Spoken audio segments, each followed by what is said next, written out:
Hey y'all, welcome back to another episode of Your Vibes Podcast. Everybody's got a vibe and a story to tell. Here's this one. I hope you enjoy. This episode is sponsored by Tia Armstrong with Property Place Solutions brokered by eXp. Tia is a local real estate agent who prides herself in being a value add in all her clients' real estate transactions. Whether it's an investment property or your next home, you can rely on Tia to help you with whatever you need.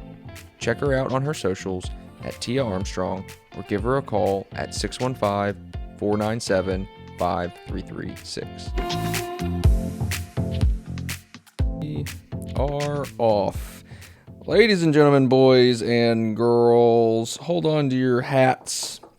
Had your kids, had your wives. I've got the self-proclaimed most uninteresting man in the world in the studio this evening, Mr. Steve Sadler. How are you, my man? Shep, I am doing absolutely fantastic. I woke up this morning and that's how I judge my days.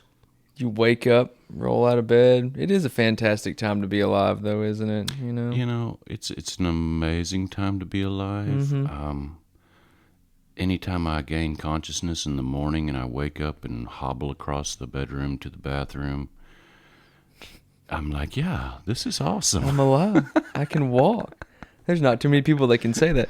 Does Steve have like a morning ritual that he does? You know, when you wake and hobble across. We probably shouldn't discuss that. How does Steve get his day started? Keeps the doctor away. Yeah, that's exactly right. You know, something a day keeps the doctor away. Exactly. Yeah, and just a good attitude is a good start on that one.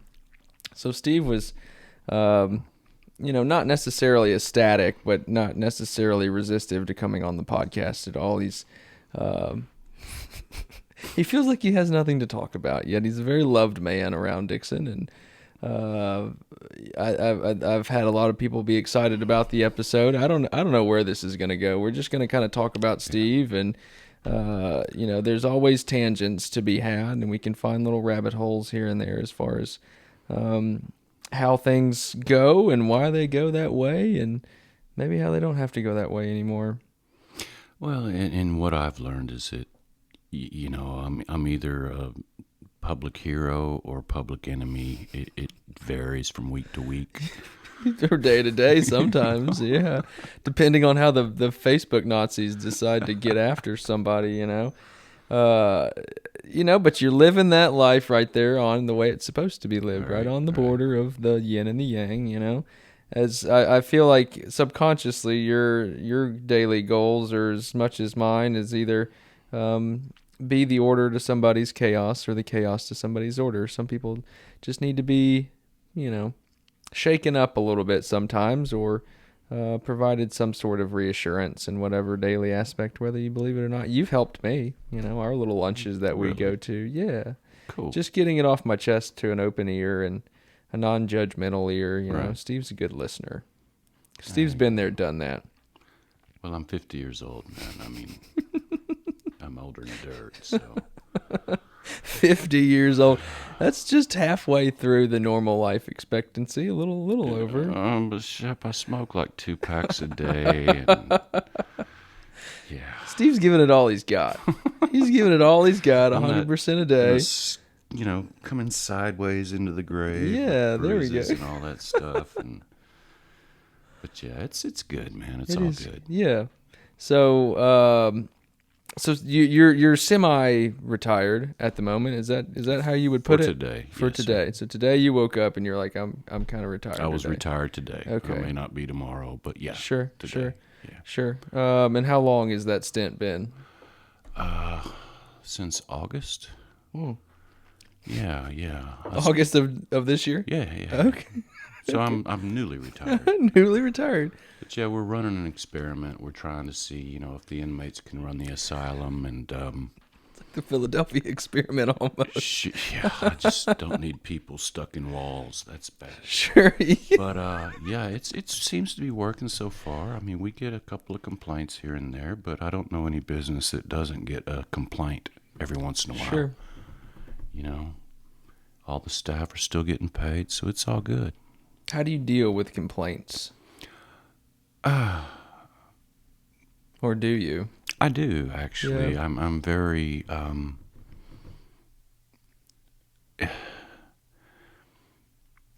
it varies per complaint, Okay. you know? Sure. I can understand that. Like I had this one guy last couple weeks ago that was a complete asshole. And I just told him to Sure. go pound sand.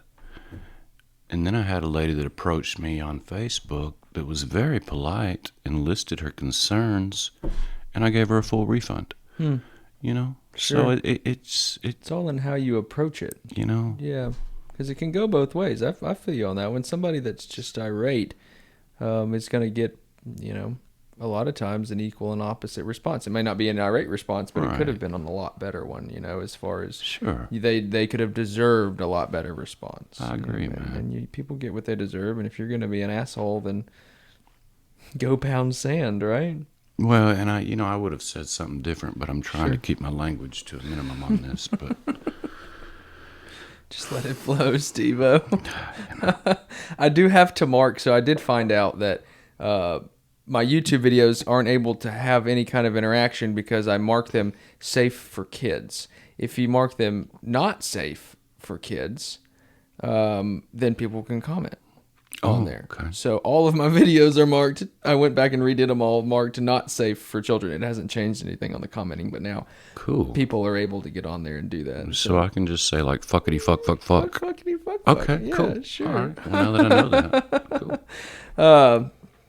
So I know we've kind of chatted on this, but maybe if we chat on it again, some new stories will arise. So Steve-O was a nurse in a past life. I'm still correct? a nurse, yes, You sir. still are a nurse. So do you have to maintain CE and all that stuff for it, or CE Once is a nurse, not always a nurse. required for nurses in this state, but I do Okay. keep my licensure maintained, yes, sir. you just pay a fee to the state Of every course. year? Do you have to do any training or anything? So if I were to fall out right here, you could save my life for a little bit. I could try to save your life.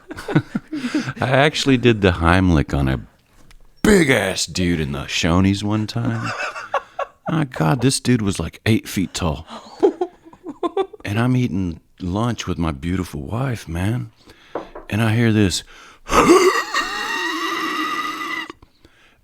And Danielle's like, you're going to have to intervene here. And I'm like, I don't want to. I don't want. And finally, man, this dude got so bad that I had to get up and Heimlich him. I'm pretty sure I lacerated his liver. But he lived. What was stuck in there? Chicken. Every time. It's always freaking chicken, man. It shot across the room. It was, good times. And Shoney's didn't even buy me my lunch, man. No. Dude, I just saved a guy's life. Shoney's, yeah, I want my whole lunch paid for and an annual membership to this damn place. I just saved you guys a fucking lawsuit on your Shoney's chicken. So was he thankful? Did he do anything? Or? Oh, he was like, man, you just Heimlich the shit out of me. And I'm like, yeah, I pretty much sure your spleen is ruptured, but You may want to go to a hospital after this and get checked out. See if there's any more damn chicken down there, you scoundrel. but yeah, man, yeah, I've been a nurse for 30-something years. Who were you? What facility were you with? Well, I came from North Texas. I worked at a 300-400 bed hospital in North Texas. Then when I moved to Middle Tennessee in 1998, I went to work for a blood bank that will remain unnamed for obvious reasons, and pretty much rocked out a career there until they said, hey, you're laid off because we're out of money, and there you go. And you're gone. And how old were you? That was 6 years ago. Okay. Just right out of the gate. I mean, just say bye-bye. Yeah. No lovey, no nothing. I think the call was 30 seconds. It was Okay. pretty slick. Sure. Yeah, after 18 years. Isn't that weird how corporate entities work there? But I'm not bitter. No. Maybe there for a stint, which, I think is well-deserved. There needs to be some reflection time, how anybody feels like they need to go about that is how they do it. I do have a question on a nursing standpoint. I was listening to, reading an article, or I forgot what I was listening to, but somebody was saying that the bed capacity at a hospital is not necessarily the number of total beds. Is it the number of beds available within a ratio of nurses available to work?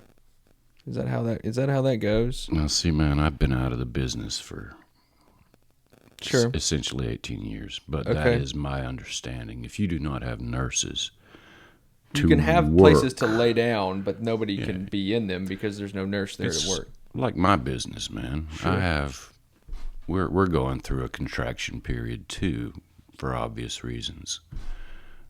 I've got 6 rooms total, and I'm only running 3 because I only have 3 staff to run. Okay. So yeah, you can't put a patient in a bed without a nurse to work it. Because they're just lay there, and whatever happens. Yeah. And unfortunately, we don't want to go down that road, but. Well, I don't know. I mean, that's what I was gonna. I don't know. I was gonna bring it into the whole thing. Is that, you're hearing all these numbers as far as, and I've had an attempt to talk to a couple of people that work at the hospital, and they're so burnt out on it, they don't really want to talk details, which is completely understandable. Yeah. But that when you hear on the news that all these hospitals are at bed capacity, right? It doesn't necessarily mean they're full. Right. It means they don't have enough nurses to work. This is true. And then you get into the question is why don't they have enough nurses? And then you can go down whatever rabbit hole you want to at that. We've each got kind of our own opinion, or maybe it's the same opinion, as far as kind of why that's happening. But, okay, well, I haven't been able to get a straight answer from somebody in a while, and so I think that at least that was somewhat in the general direction so I can complete my research, So Steve-O was a nurse, and then, life happened, and there was time to make some changes. So, where did the Bloom idea come into play? Oh shit, we're gonna talk about that. Well, as I said, after an 18-year career with a fairly reputable blood banking organization in Middle Tennessee, I was laid off, and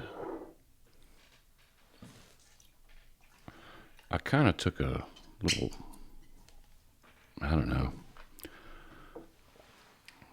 swim in the bottle there for a minute because I was kind of bitter about it, and realized I was sitting on a pretty sizable 401k after 18 years, and I was smoking a cigarette, which, as nurses, that's what we do. And a light bulb went off over my head, and I said to my wife, we got this dang 401k we could sit on, or we could spend, and my daughter, which I won't name her for her own safety, was an esthetician, and my wife just said, let's start a day spa. And, sure enough, we found the right people in town that were very eager to occupy the space beneath their home. And, it was a whirlwind of events, 18-hour days, 7 days a week for, God, years.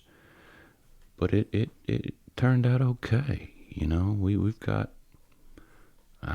18, 19 employees now, and that's how they feed their families, and people seem to like us. And, there's a couple haters out there, but sure, we're not worried about them. And, we'll just go day to day, man. Yeah, do what you got with what you got in front of you, So who was, so I've been there several times, my wife and I both. The design and the layout of the whole thing is gorgeous. It's very welcoming. and you don't feel like you're in Dickson at all. Right. At all. I hear that at a lot. all. There were some, thoughts that were going through my mind when I was getting a couple massage that probably, any normal man would have, in that place. So, you've got the sauna and the soak tub and everything as well too. Where were the brainstorming ideas? I mean, was this between you and your wife and your daughter, or Completely. Okay. I actually built the blueprints to that place on my kitchen table using a computer program called Visio. And in fact, the contractor was like, we don't even need to draw blueprints. We can use yours. And I was like, no, let's draw some blueprints just to be sure. And yeah, I think the thing that saved me was that I had never actually been to a spa before in my life. Okay. So I had no, preconceived notions. Sure. And we just kind of did what came to your heart with it. Built it, made it as pretty as we could.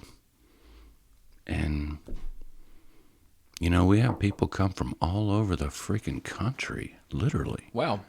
I mean, we've had people come from Alaska, and it's like, what? Really? Was it with family, or or they just come down and say, we want to come hang out at the spa? I don't know, man. Yeah. These people just, I guess they're okay. Sure.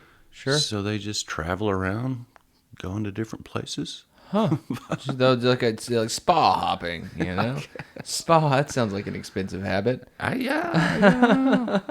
I would like to be there someday. Yeah. It's just the area of Middle Tennessee, just in general too, is a huge attractant to people. And I don't think a lot of people who are wanting to come to Middle Tennessee necessarily are all gung-ho about going just straight to Nashville either. Right. There's several communities that just in and around the Nashville area, even, like I said, 45 minutes outside, you've got several different communities that are driving a lot of tourism dollars just because of kind of how they're growing and the small town kind of feel, but it still feels normal type deal on that one. So what was the learning curve for Steve on that one? I'm sure it was just day in, day out of just kind of figuring it out every single day. I lost 40 to 45 pounds within the first 6 months. Just from literally speed walking 14, 15, 16 miles a day, not eating. And the human resource aspect of it is tough. Yeah. Because you got 19 personalities. Mm-hmm. You got to figure out. And any given day, one of them's going to be mad. And you got to figure it out, man. But, man, I thought we were going to talk about, like, reptilians and Hollow Earth stuff, dude. You want to? I don't know. What do you want? Well, we were just going to get into the kind of the whole shutdown of things, and then we can get there. Let's go. I was going to hit a point to where you at least got a little bit of who Steve was out there, and then we'll start everybody off easy. And if they want to cut it off on the second half of it, they definitely can. And Steve has been running it, doing a great business. I'm sure it's tough, as it is with everything else, and then. Yeah, well, then you factor in Corona and all that stuff. The macaroni hit, and so, the China virus, I guess we could say on that one. But I did just issue my insurance policy this afternoon, and I got media liability on there. So, so I think we can pretty much say whatever we want to say. Please don't sue me right out of the gate, though. That would just be great. At least let me get a little bit of. It'll take years. It'll take years. Got much to give at the moment, anyway. Right. So this shit hits. When did it hit? December of 19, really. It's kind of when everything started rolling around. All the schools closed down and everybody got sick. Did they? Yeah. Yeah. You had it, didn't you? Oh, I nearly died from it, man. Did you? Yeah. It was bad. I was on vacation. Oh, boy, where were you? I took it to Florida and spread the coronavirus all over Florida, man. I didn't know any better. They didn't even have a name for it back then. I thought it was a chest cold. And then by the time the vacation ended, oh, we got a name for this now. I'm like, oh damn. Fuck, everybody in Florida is screwed. Yeah, I was hacking all over Florida. It was bad. Were you there? How long were you there? A week. Yeah. Oh, boy. So I guess your wife got it, too. Nearly died in the condo. Yeah, it was. I sat up on the side of the bed and I was like, I can't breathe. I need to go to the hospital. I'm dying. Yeah. And, my wife, she got a headache. Okay. Isn't that weird? It is super strange. Yeah. My son, he was face down for a couple of days. Me, that shit nearly killed me. I feel like it's vitamin and mineral deficiencies or something in the body that maybe affects people. That's the only thing I can pinpoint to it. Yeah. And pre-existing conditions as well too. Absolutely, yeah. That's huge. I mean, what was it? Close to like 70% of the people who are severely ill have several comorbidities prior to, and a huge portion of those is just obesity, just in general. So. Nothing against it, and not say it's not real, but is it as real as they're saying it is? I don't know. There's such a different narrative all over the world. Like, countries are treating it differently. Some are accepting the vaccine. Some are not accepting the vaccine. Some of them are, going on complete lockdown. What's going on in Australia right now is unbelievable. Yeah, I was just saying that to my wife. She was unaware. Unbelievable. It's like, what, level 4 lockdown? Yeah, people come into their house and they're, stopping them from having a gathering of people and getting arrested for breaking the quote-unquote laws. I think that, and they're having a little bit of an uprising, but they're also unarmed, as we've discussed prior to. Yeah, and there's not much they can do. So where does this all funnel back up to, though? Where's... Is old Sleepy Joe up there the one making the calls, or I don't know. I mean, I have an okay idea as far as kind of where all this funnels back up to, but and you've got what's going on in Afghanistan too. People just don't question things sometimes. That I was thinking to myself. I'd had a drink, was hanging out. Just pretty much alone, thinking, and I think the number one issue in the world today is lack of critical thinking. There's just too many people, would rather look like a good person or look like they're doing the right thing than actually doing the right thing and questioning things, which you should question everything, good or bad. If something's going great, you should definitely question it. How long is this going to go great? What if it messes up? If things are going bad, you question that as well too. Like, okay, well, who's in charge of this show right now? Where can we start doing a little research on things? And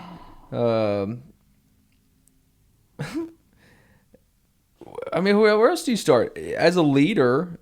Just in general, whether it be of this business or the country, everything falls back in your lap. Period. Yeah. And I was thinking to myself as well. If anybody can say "Yay, Joe," "Yay, Joe," then my hat is off to you. I don't care what you thought or think about Trump. 81 million people weren't wrong. And that's exactly right. 81 million people. 81 million people voted for a man who didn't run a campaign. This is not conspiracy stuff either. He just didn't. He didn't run a campaign. Oh, can we switch to reptilians and hollow Earth theory? And oh my God! God help us all. Yeah, and that's I would think about that of any other side of the party, any other side of the aisle. I know. It's just facts on there. Well, it's all two wings on one bird, Yeah. So what do you think's going on down in Antarctica? You got any idea down there? What'd they find? They find some UFOs or some shit? This is long term, This is this is like World German War bases II. or what'd they find? Definitely down there. Well, I don't. Admiral Richard Byrd went down there and said he found a bunch of stuff. Did you ever see that movie, The Thing? The Thing? No, I have not. I need to see that. The Thing. Well, yeah, you're looking at me like you're mind blown. I've seen some crazy ones. All right. You have never watched The Thing? No. Don't do like the 50s version. Do the new version with Kurt Russell. Okay. Oh my God. But make sure and, take your prescribed medication beforehand. Okay. Because this movie is gonna blow my mind. Blow your mind. I can't wait. What's the premise of it? What's the premise? Summary? Yeah, what's the summary? All right, Kurt Russell and his buddies are like scientists. Well, he's a helicopter pilot, and they're stationed in Antarctica. Okay. Right?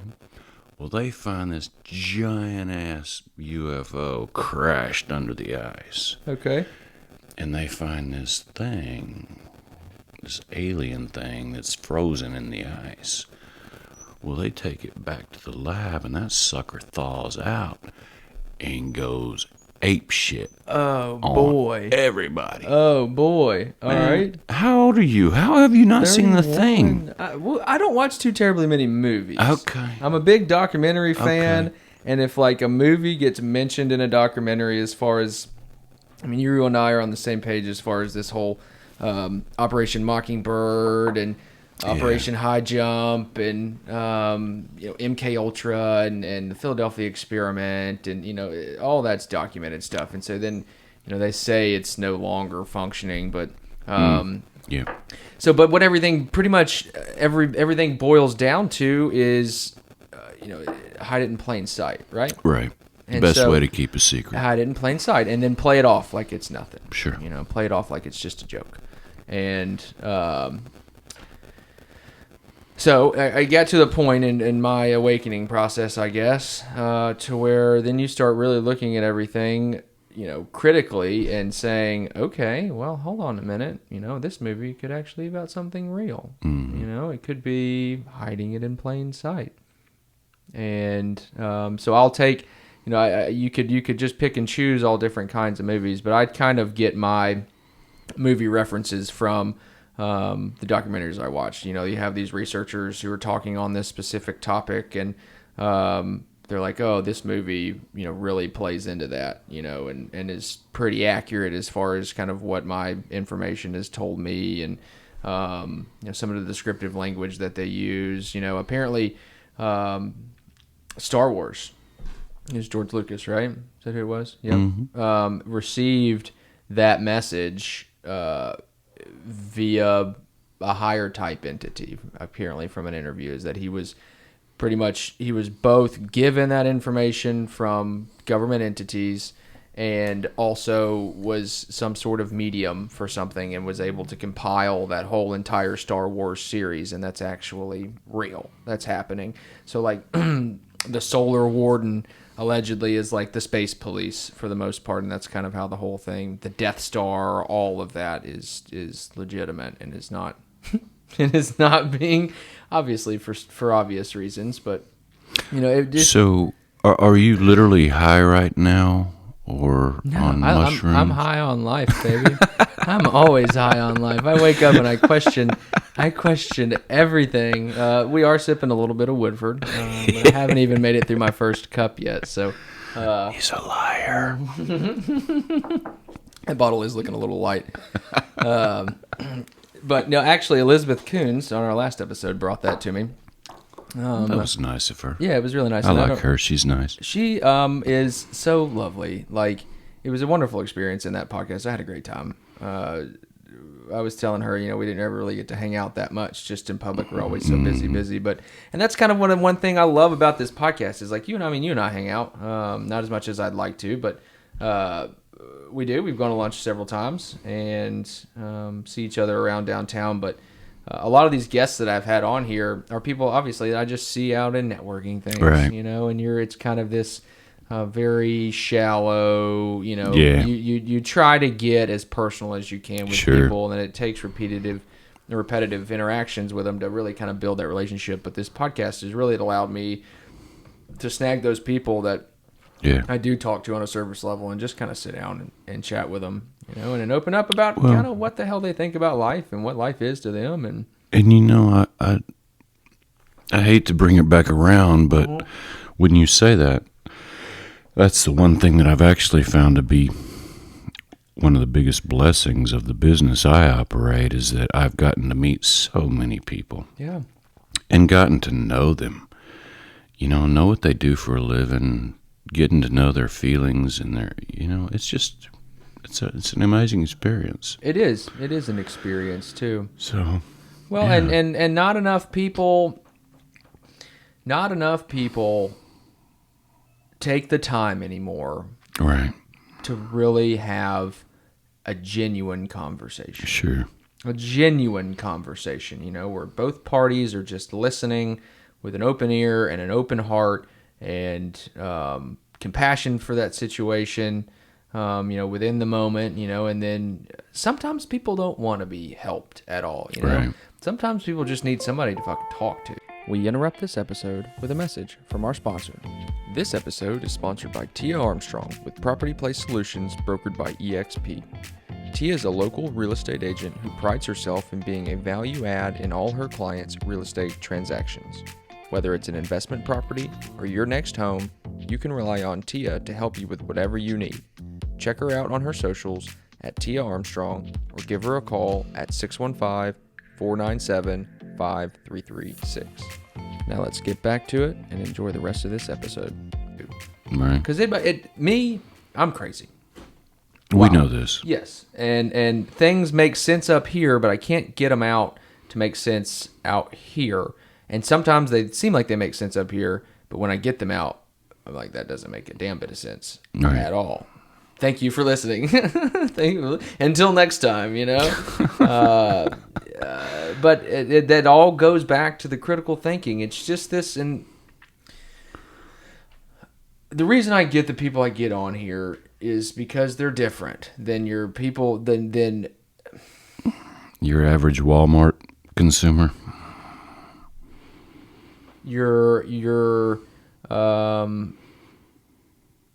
eat like shit, don't think for themselves. They complain about everything. They, you know, don't put forth an effort to make a difference, whether it be big or small. You know, and it's not judging those people because they're kind of a product of their environment too. You know, subconscious programming is huge. And so if you can, you know, a yogi master once said, if you give me a boy from birth till 7, I'll show you the man. You know, I mean, you can really program somebody. I mean, that's what MK Ultra is all about. You know, that's why they wanted young children to, you know, they tested all of it because they could literally program people and reprogram people in specific ways, but it was easier to do with younger children because there was not a whole lot of mind erasing that had to go. There wasn't a whole lot of unlearning that had to go. You had a clean palette. You had a clean palette to mess with, and some people just don't ever want to outgrow their environment, you know, and do something, you know, and whether that something is done and then they're like, well, this was my thing and I'm going to just live life now, you know, and do kind of what I want to do. And, you know, and even if they don't make big changes, if they just think, you know, if they just think and care and are a nice person and don't have any kind of bad vibes or malintent, you know, towards other people that they interact with. They just want to make that person either a better person or, you know, somebody that maybe can better themselves. Seems kind of easy, doesn't it? Not to have any bad vibes or malcontent. But look at what it is. Well, look at what we're surrounded by. I know. Every single fucking day. Every day. I'll say it every single episode. I've canceled my Comcast. I have full selection as far as what's on my TV. And I don't click on anything that I don't want to watch, that I don't want my kids to watch, you know, and I choose not to intentionally read this, if it bleeds, it leads. Now, it gets, well, Michael, you put this stuff on Facebook about all this bad stuff happening. You can't turn a blind eye. No. You've got to pick and choose. And yes, I do sort through. I have my feed that's kind of customized to me from both mainstream sources and, independent journalism. And I kind of mix them together, and then, and sometimes I will read, not sometimes, a lot of times I will read CNN articles or MSNBC articles just to see where the pulse of America is. Where is the pulse of people in this country right now? Are these people actually believing this, or they're not? Well, look at CNN's numbers. As soon as Trump got out of office, Right. there's nothing anymore. I mean, you've got YouTube subscribers people getting Sure. more views every day on one video than CNN is getting on a whole day worth of television. Right. So that maybe tell you where the pulse is. They can still have all the money behind it. But we're in a real weird spot. And it goes a lot deeper than kind of what you're seeing in my mind. I've spent 7 years studying it. And you've been in it for a significant amount of time. A lifetime. And it makes you a little jaded. Not you specifically, but a little jaded, a little bitter, and a little upset that it got this far. And then it gets to the point of, well, who's going to do something about it? Because Sleepy's been in there since January. It has been 8 months, and look at where we're at. Mm-hmm. And that is a low vibe. I'll say that, but you've got to know how low it can get before how high it can get. So for every action, there's an equal and opposite reaction. So now you see kind of where it was, record Dow numbers multiple times through Trump's presidency, lowest unemployment, lowest black unemployment, lowest, illegal immigration rate, lowest Latino unemployment numbers. I mean, it was just across the board, the lowest amount of people on welfare since the New Deal. Things were heading in a direction, whether you thought he was racist or sexist or a bigot, whatever kind of ism or igot you wanted to put on it.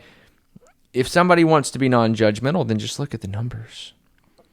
Numbers aren't racist, I mean, honestly, Mike, I'm not an idiot, but I do have a front row seat to the economy as a small business owner. And I see the contraction just within this. I didn't want to come on here and talk politics, but Sure. I see the contraction of my business because during the former presidency, we were kicking ass. Mm-hmm. We were profitable. We were making money. And now I see people are reluctant to spend money on quote-unquote frivolous items. Mm-hmm. I see people not wanting to apply for employment. And, it's just something So it's hitting the front lines. Oh, yeah. All of my them. business is hurting hard because of what we're going through right now. And you're not the only one. No. You're My not God. at all. The hospitality industry alone is just... Yeah. I mean, they're like open 2 days a week because we don't have the staff to work. It's like... Okay. And you've got... New York shutting down, if you're not vaccinated or masked, and I just don't see where they think this is going to end. Like, they have to know. There's no way. Hospitality from the dawn of man, entertainment, interaction, creativity of sorts, has been a staple in every developing, community, period. They're not all these tribes and people and sections of the world aren't just in it to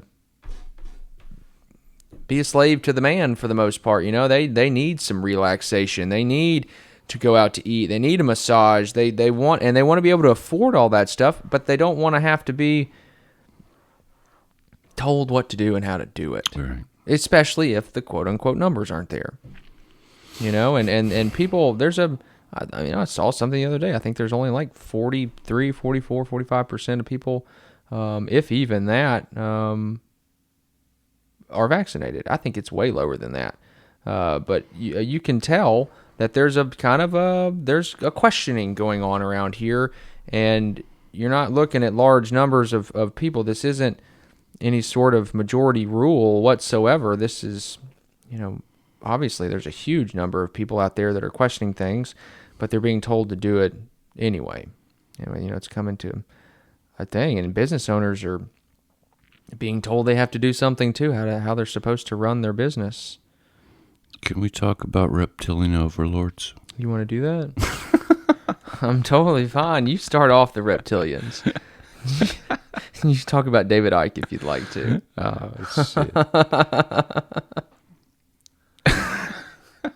Shapeshifters, right? Is that where they start? Justin Bieber. Yeah, Justin Bieber. The Queen. This is the part where people turn the podcast off. Yeah. Whatever. I got 30 episodes. I'm tired of COVID. I'm tired of all of it dominating our conversations. Yeah. Because every time I go out to eat with somebody, it's all we fucking talk about. Isn't it something? It's like, let's talk about something else.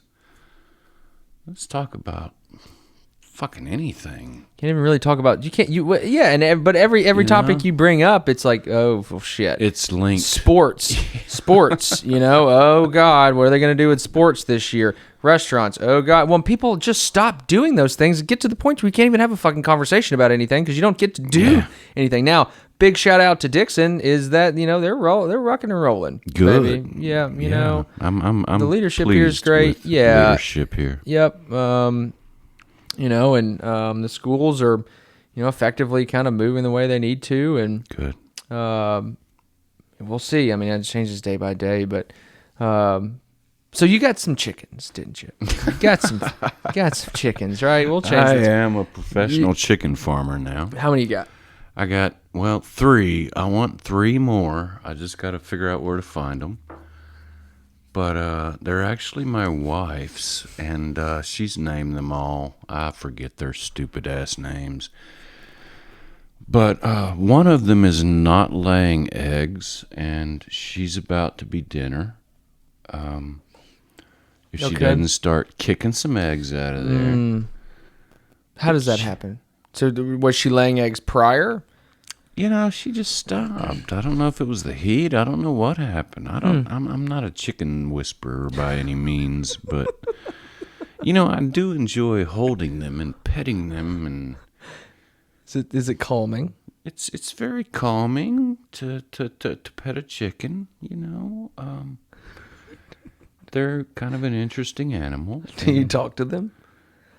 I do talk to them on occasion. And they just kind of look at you with that little bitty brain of theirs. Little bitty brain. Of course, their brain's probably bigger than mine. So how many eggs are you getting a day? We get 3 eggs a day, which is more than enough to feed our family, but I need 3 more chickens, so... Yeah, we're doing we got the raised beds going. We're just, because things are kind of crazy now, so. Gotta have an outlet for joy, right? Yeah, my wife turned into crazy plant lady during Corona outbreak, lockdown, and she grows stuff and raises chickens, and we're just gonna do what we do until we can't do it anymore, man. Yeah. Yeah. So are you gonna expand this funny farm operation? Any plans for that? You're gonna like the movie Babe or something over at the Sadler facility. I can't slaughter a pig, man. You wouldn't have to slaughter it. I mean, you just have a pet pig. We've been thinking about, but then see when you got. like pet animals like that, you got to think about the shit factor. Because there's always a shit factor involved. They dig in the mud and roll around in it. I mean, they shit everywhere. Man. Never had a pig experience. I'm sure they do. And they get it in their tail and they just spin it around everywhere. Even the chickens, dude. I just got to fucking... You're literally watching where you walk so you don't step on chicken shit, you know? But, hey, free eggs. Free eggs? So... Are you gonna plan on selling the eggs, or are you just pretty much keeping them in house? We're eating every one of them motherfuckers, man. They're pretty good, aren't they? I love farm fresh eggs. They're good. No hormones. No hormones, no pesticides, no GMOs in the food. Really good stuff, man. Yeah. What? How do you cook your eggs? You like them scrambled or sunny side up? Or I'll eat them boiled. I'll eat them fried. I can't do a boiled egg, man. Can't do a boiled egg. I mean, I can kind of. Woodford. Yeah. I mean, I kind of can. It has to be a little bit deviled, and it's not necessarily even the taste. And I'm never, give it to Mikey and he'll eat it. That's how I live my life for the most part. But there, I do draw the line at some things. And boiled eggs is just kind of one of them because they're one texture on the outside, but then they're another like grainy, sandy, dry, powdery on the inside. See, that intrigues me. That's what I like about a boiled egg, man. I'm like, give me that egg. Do you dip it in hot sauce or anything?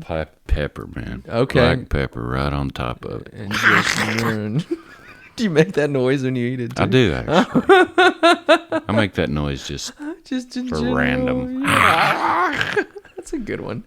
It's a good icebreaker. Yeah, just go up and growl at somebody and pretty much just break the ice right off the bat. Oh, shit. You got your kids helping on the funny farm? Do they have to clean, or is it pretty much just on you? Man, my wife does that all that. She does all that. Okay. We got it set up to where it's all nice, and she goes out there and sprays it clean every morning and makes sure they're fed. Do they get in the pool? They have not yet. Okay. They have attempted to get on the front porch. You've got an iron dome out there. My iron dome has succeeded in blocking them. So they're free-range chickens. They don't always have to stay in the... Literally Hamas chickens. They try to... But, they're pretty cool. I like them. I think I know their names, but... Yeah, they're good. They're good. And they give eggs, so hey...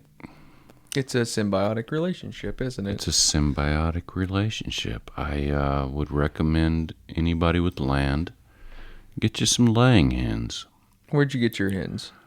I got my hens from BK Farms up in Van Leer.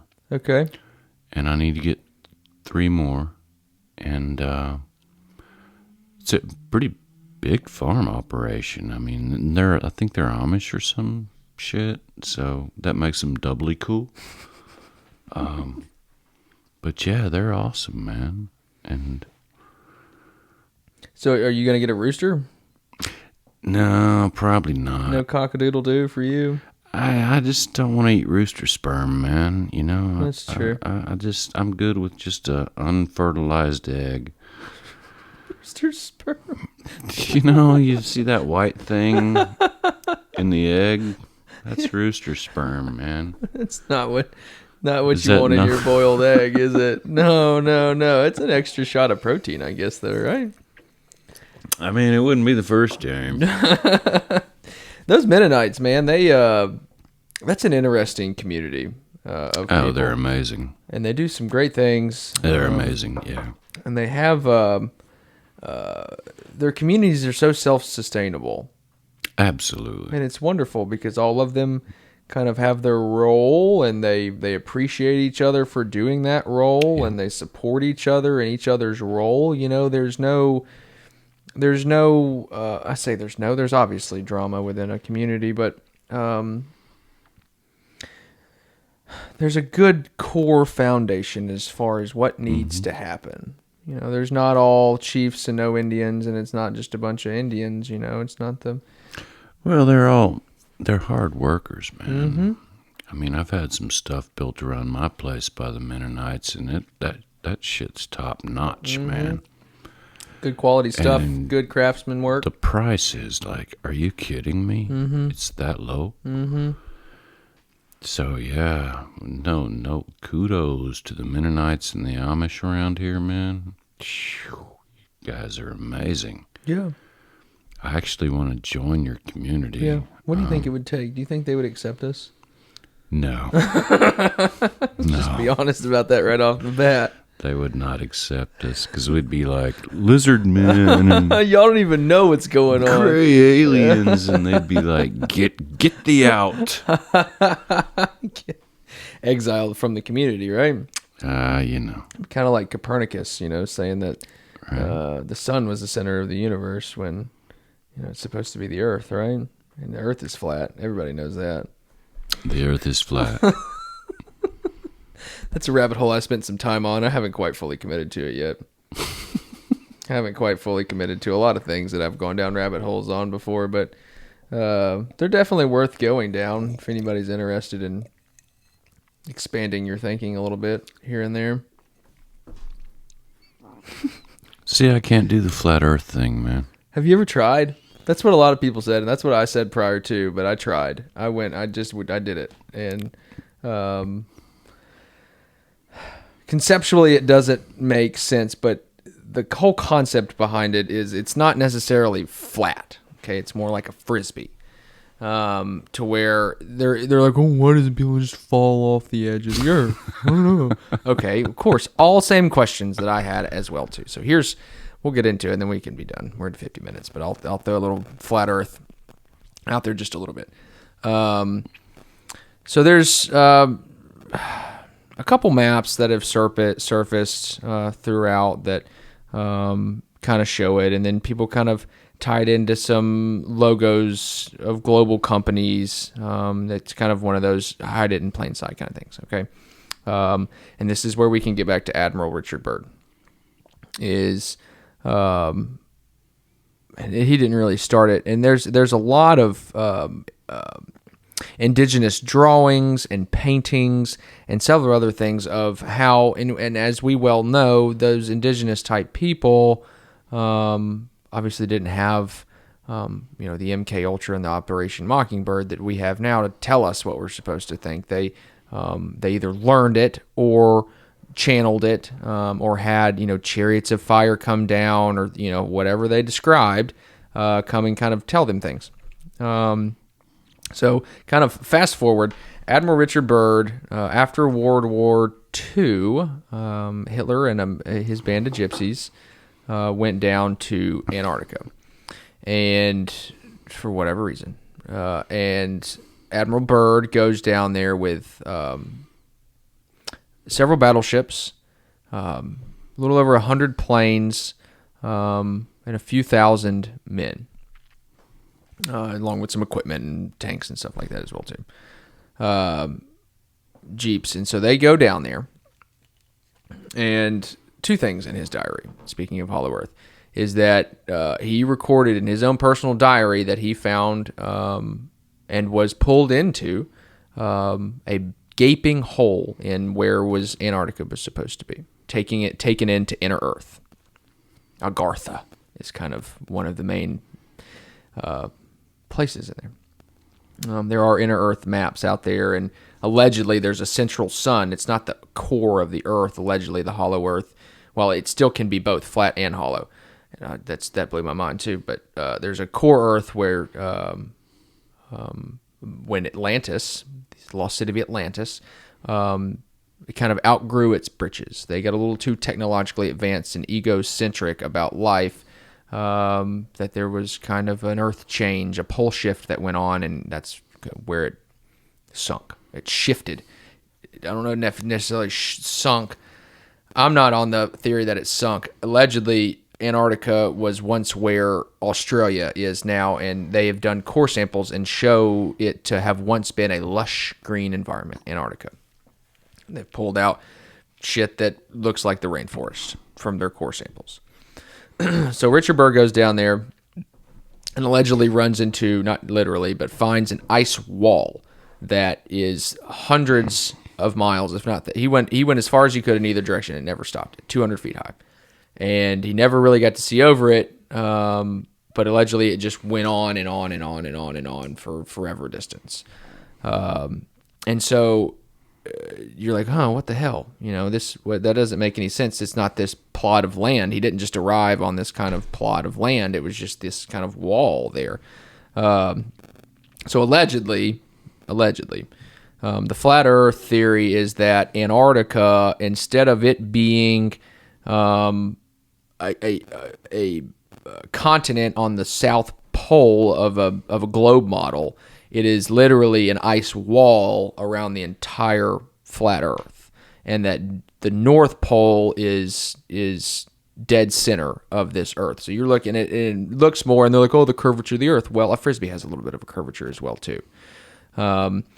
So when you're talking about shooting bullets and have to calculate for the curvature of the Earth, yes, you absolutely do have to do that. And then what covers it all, and this is kind of where I kind of start to get lost and really don't feel like digging anymore. I'll say that. Is the firmament area. So allegedly, again, the Earth, should it be flat,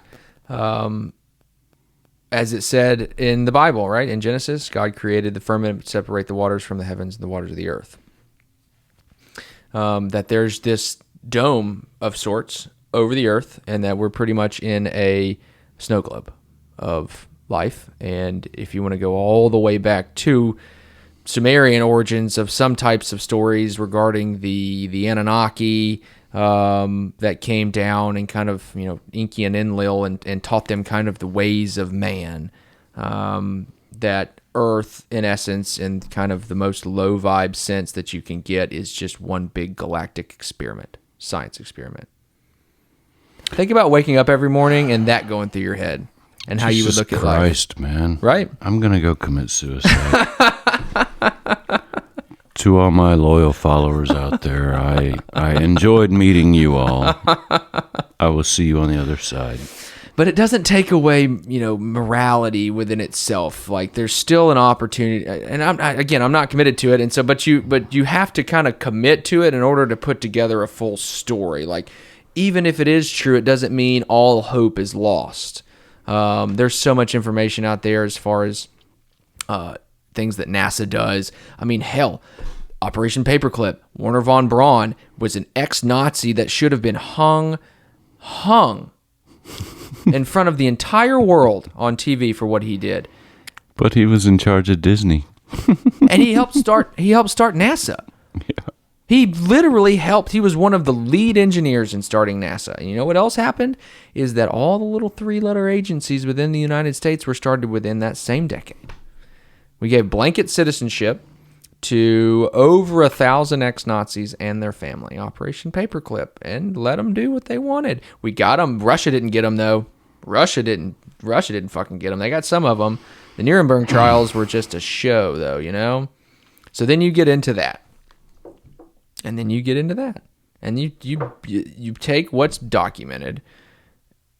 You take what's documented and you start basing your knowledge off of it. And these aren't just hit piece articles from the New York Times. These are declassified government documents that have been dumped. Trump dumped a bunch of them. Julian Assange dumped a bunch of them. What Edward Snowden did. This is the best episode of Alex Jones I've ever seen. But it's all documented, dude, It's there, and I'm not screaming at the top of my lungs. The government is turning frogs gay. Gay frogs? Gay frogs, yeah. And then you could get into it, but again,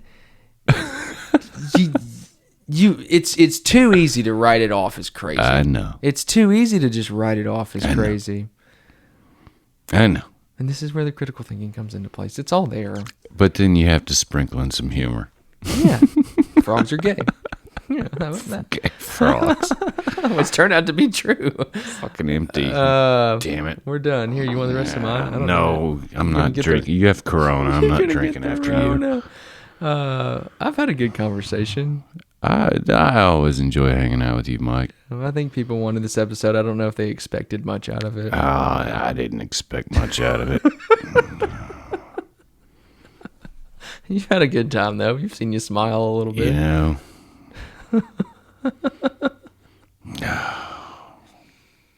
Just wake up like you do every morning.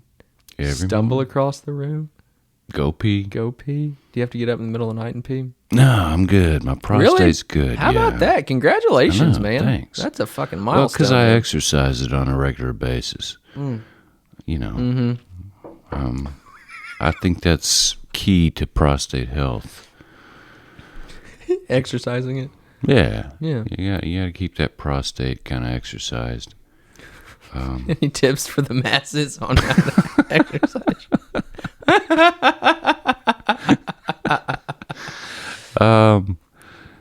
Yeah, you know. It's worth a Google, I guess, right? Yeah, Google that. Just go on and Google that. Yeah, Google that. Well, that's good to know. There's some hope. I've never really heard anybody, everybody's like, oh, when you get older, just get ready to get out of bed at 3 o'clock in the morning every morning or a couple times a night to go pee. I'm pretty solid. Of course, I don't drink a lot before I go to bed. Pretty solid. Yeah. Pretty solid. It's another good reason to be grateful for life, right? That's right. Solid. Man. And, yeah. Man, I've had a good time tonight, dude. Cool. Won't be the last time, you know? We got time to talk about reptilians, or? Yeah. Yeah. We'll just dedicate a full episode to that. I think because there's so much more that needs to be tied into it, right? I mean, it's written on the cave walls. You know, man, at 50 years of age, I've learned, I mean, shit, if they can't take a joke, fuck them. Sure. You know? You gotta have a sense of humor.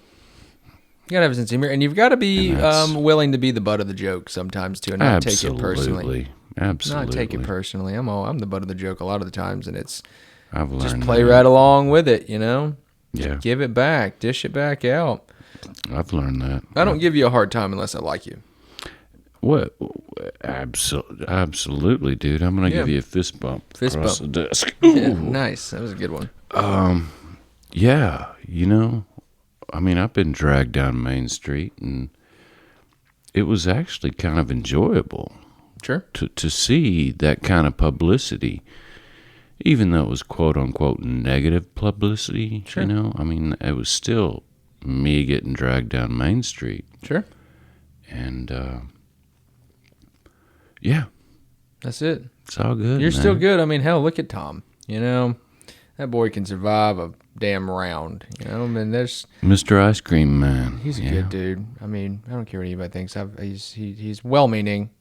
He's got a great product, and I think that the loudmouths are just louder than they are in numbers. You know, he's obviously... Well, the loudmouths have never tried to open a business. That's very right. It's very true. You know, you're right. You know, I would like to, not in way anyone hell, I'm going to go dive down that damn terrible rabbit hole of doing the research of how many of those people commenting have ever owned a business, you know? Yeah, I mean, it literally takes $200,000 to $300,000 of your money and 40 hours a week or 80 hours a week of your time. Mm-hmm. You know, it's almost, I mean, it's a stupid task to open a business. You're dumbass to be doing that. Yeah, you know, and so stay in your lane, you know?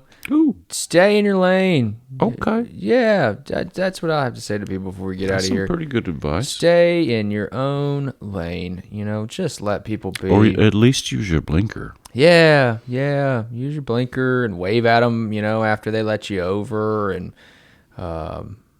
just be a good person in general. Who cares if, you know, this conversation's been crazy, and, you know, we've talked about some real life stuff, but you can't just avoid it. But like you said, you wake up every morning and it's you're happy to be alive.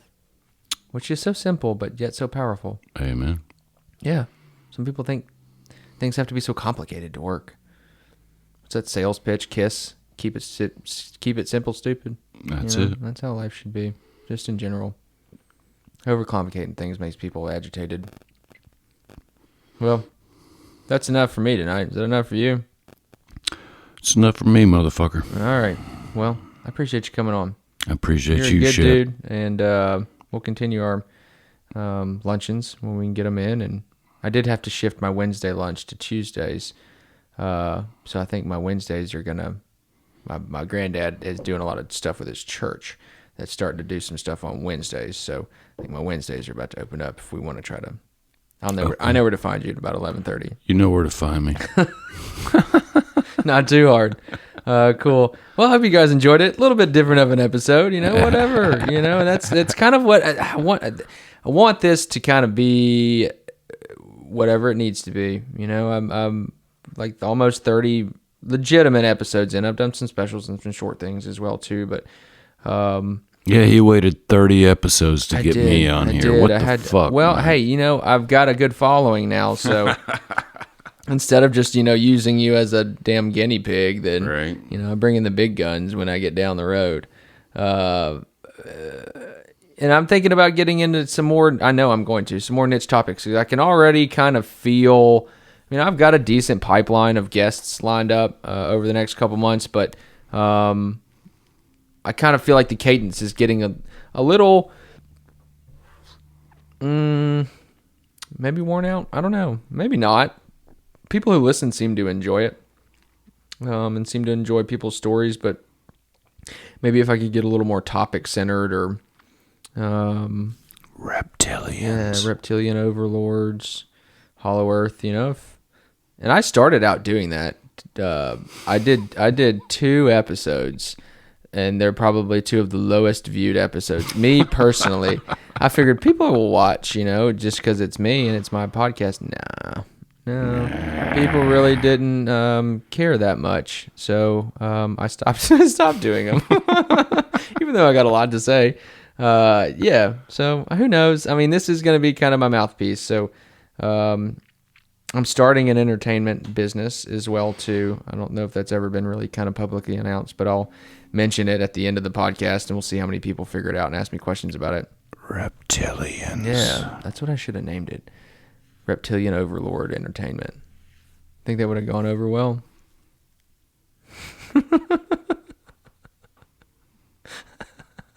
Steve's like an older mentor of mine that just. Like, what was the chick's name on Howard Stern? Robin. Mm-hmm. I'll just be Robin for you, man. That'll work. I'll just be like, yep.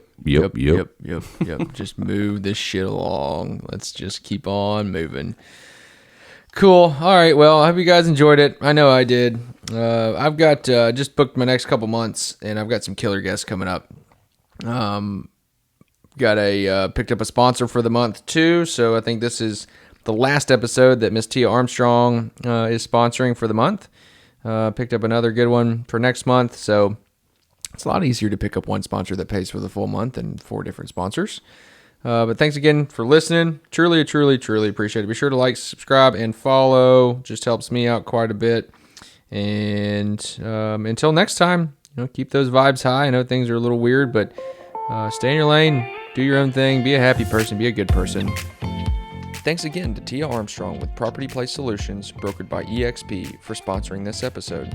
Be sure to reach out to her on her socials at Tia Armstrong or give her a call at 615-497-5336. If you're interested in sponsoring an episode, please reach out to me directly via email at yourvibespodcast@gmail.com. Thanks again for listening, and always remember, stay vibey, my friends.